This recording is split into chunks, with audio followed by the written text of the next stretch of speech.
met most of these folks already today, although we were lucky to get Aya de Leon to join us, whom you haven't met yet, but you will in a minute. But first, you ready, Katie? Yeah, I'm ready. But first, Katie Gilmartin, who is the author of Murder, My Love, who runs the Queer Ancestors Project, is a printmaker who we were so honored to hang on our walls back in the day, a couple years ago when her book came out. We're super, super pleased to have Katie with us. I'm going to get out of the way. It's Katie Gilmartin. Thanks, Carol. Thanks, Center for Sex and Culture, and everyone who worked on making this event possible. I've learned a lot already today. Thank you all for being here, for being ears. So I'm going to be reading from my novel, Blackmail, My Love, an illustrated noir mystery. And I always forget to show the illustrations, so I'm going to hold up one of them right now. You'll soon be meeting Lucille, but right now I'm going to show you Lucille's ass. Okay? And you can see more of Lucille and the other characters. My novel's right back there on the table if you're interested. So I'm not going to introduce it. I'm just going to read. Okay, here we go. When it comes to lovers, the charms of experience trump those of innocence. But Lucille didn't hold it against me. After dinner, during which our eyes fell into a slow samba, we retired to the deep burgundy of her living room. She kept the lights low and put on a mellow record. I don't recall what it was that played. My senses were occupied elsewhere, with the curve of her upper lip and her musky scent. We moved toward each other to dance, but as we came close, by silent agreement, we abandoned the pose. She folded her arms around me, and I fell against her, feeling the press of all the sordid ugliness and fear of the past weeks. I fended it off as I felt the fullness of her, all the impossibly soft firmness of her breasts pressed against mine. Unconscious as I'd been of what was to come, I'd left off the binding when I dressed, so our breasts were separated only by the thin cotton of my shirt, the thinner silk of hers, and the lace of her brassiere. We moved like that for a long time, each feeling the other's breasts with our own, our mouths exploring each other's depths.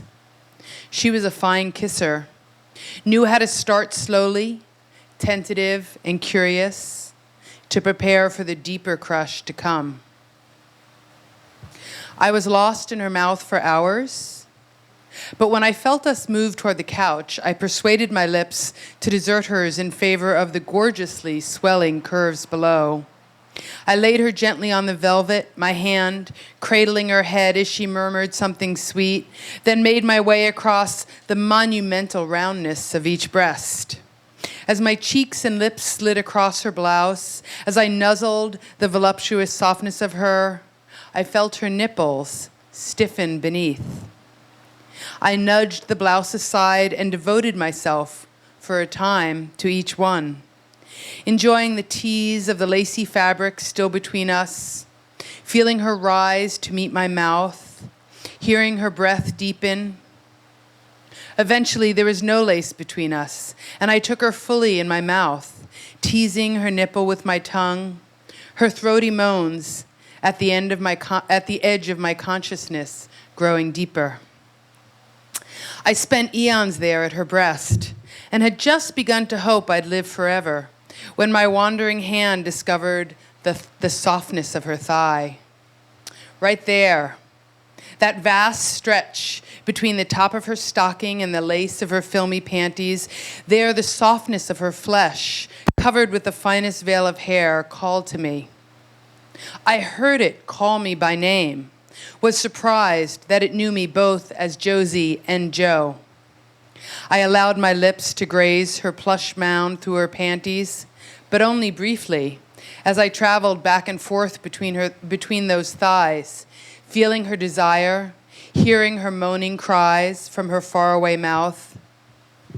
I moved upward for a time, determined to explore every nuance of every curve of her gently swelling belly, bringing the softness of my short-cropped hair to meet it, knowing the fuzz of me would entertain the sensitive flesh of her. It did. But I was distracted by finding my way to the zipper at the side of her rustling skirt. I slid the layers off her, and her slip followed. The couch was long, and I was grateful for the vastness of it, which allowed me to gently spread her legs and run my hands along their length as I buried my face in the tender crevice at their source. I detoured briefly to her mouth, wanting to taste the sweet warmth of her there again, before I tasted the tart sweetness of her below. And she welcomed me both places with her wetness, with the softness of swelling lips, and the fullness of her desire. She was a woman not afraid of her own pleasure, and I held tight as I rode her moans and cries and this thrashing of her hips. She erupted in pleasure, open wide and throbbing, pressing me to her. The second time was slower, a swirling, flickering dance between her clit and my wet lips and tongue. The third time was rough, fierce, both of us demanding full presence as we lost track of whose hands were grabbing fistfuls of whose hair and whose hips were bucking and whose head was crushed between the force of whose legs fiercely wrapped. She roared as she came again and again and again. Then I heard her voice, languid. If I'd been keeping track, I'd have lost count by now. We collapsed in sweat and laughter, floated for a time in the dimness of the room. As I drifted, I heard the rhythmic thip, thip, thip of the record player's needle skipping at the end of the platter. Lucille stood me up, took my hand, and led me down the hallway. I was still fully dressed, while only a black garter and stockings covered her nakedness. The garter's high arches accentuated the fullness of her ass, each cheek assuming prominence in turn as she walked. If they were cantilevered, no beams were evident. There she is again. Lucille stood me up. Oops, I did that. She led me to a bedroom of dusty rose. The brass bed, centered below a tall window draped with satin and fringe, assumed the role of throne. Drawing me close to it, she dropped down to slide my shoes and socks off. Then she stood and, reaching up, gently undid my paisley tie. Holding one end in each hand, she used it to pull me toward her, and our mouths met again. As we parted, she slid the tie from around my neck and tossed it across the brass headboard. Then she slowly undid each button of my shirt. Before removing it, she slid her hands, without gentleness, across my breasts.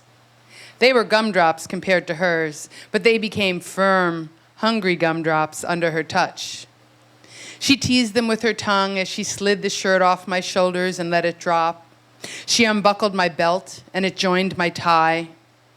As she slid my trousers down past my hips, she looked up at me and murmured, "I'm glad you're not stone. Those stone bushes, they get so ornery when they're flipped." I spent half the next morning shoring up their bruised egos, she said and smiled, sliding down my boxers, but her eyes were serious. Then she stood, placed her index finger in the center of my chest, and pushed. I offered no resistance. She nudged till I was centered in the bed. On her knees, she crawled up over me and kissed me again. Lost in the kiss, I hardly noticed her hands around my wrists, moving them high above my head and binding them gently with my tie. The metal of the buckle of my belt clinked as it slid across the brass, and I woke from the kiss to find both wrists firmly anchored to the bed. Straddling my hips, she smiled down at me.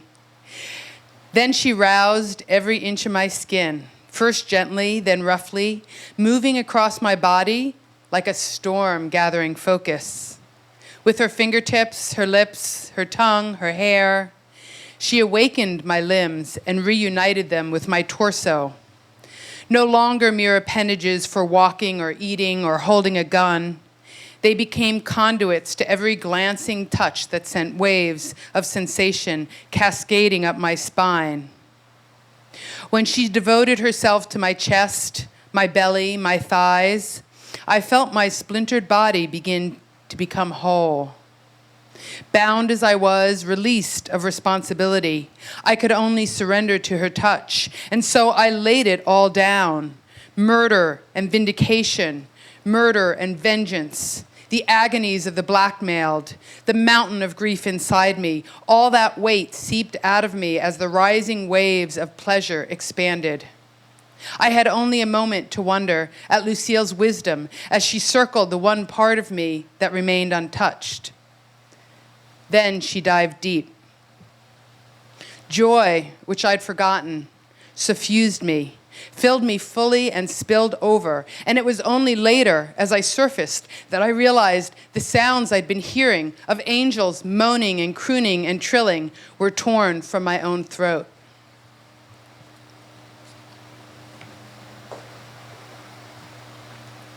They're still in bed. That conversation we had a while ago, you said you know a lot about shame. How'd you come to know so much? What a question, she said, rolling onto her back. Above the bed was a small chandelier hung from an elaborate plaster rosette, 3 feet across, with a woman's head repeated at 4 points on the circle. Lucille stared at that a while and then, in her rich, throaty voice, began to talk about sex. I didn't know you could just talk about it. In my earliest memory, I'm staring up into the dark, fathomless ceiling of a closet where there's a shelf as far away to me as the man in the moon, staring and longing. My mother took my beloved blanket away. She stashed it there because I'd been masturbating with it. I heard the tender smile in Lucille's voice as she continued. And she thought that would stop me? The dear woman tried valiantly to save me from myself. I'd lie in bed, eyes glued to the narrow elbow of light seeping around the bedroom door, watching for the moment it would suddenly widen to a glaring rectangle when she came to check on me. I persisted, despite the loss of the blanket and the checking, but absorbed the shame that she felt about it. Later, I learned about shame from words like chippy, slut, nympho. That's the one that cuts most deep for me, nympho. It says my desires are a sickness. That kind of shame isolates you from yourself. It creates a gulf between you and your desires, you and God.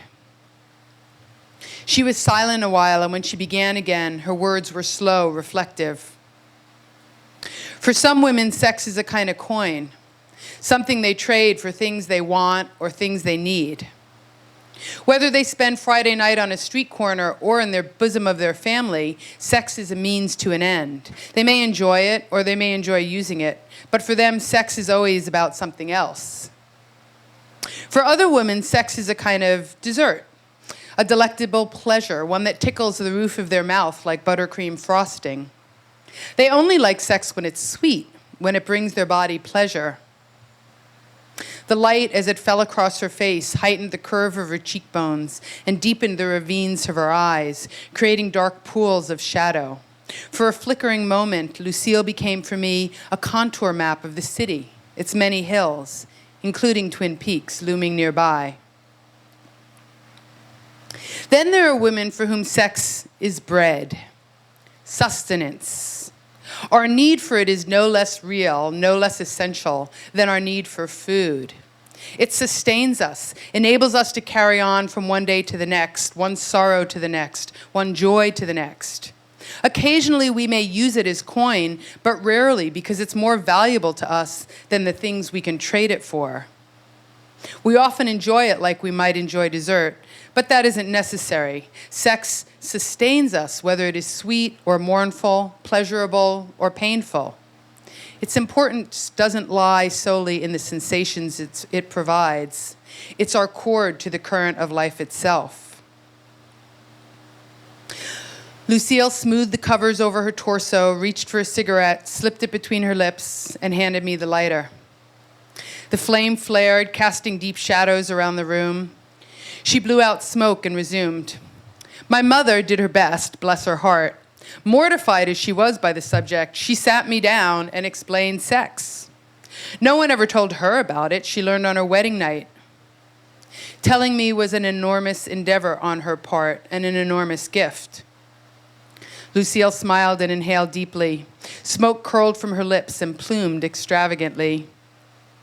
I remember when I put it together, realized that this way I touched myself that felt so delicious, this was the thing they called sex. Despite the shame, I was secretly proud I discovered it all by myself. Got pretty good at it too, all by myself. The first time with someone else was with the boy who lived upstairs. But his sister had spent a year in reform school. And when she and her friends came around, I ascertained that sex with women has 3 distinct advantages. I can't get pregnant. It lasts much longer. She abandoned her cigarette to the ashtray. Desire thickened her voice as she reached for me, saying, and it can resume so much sooner.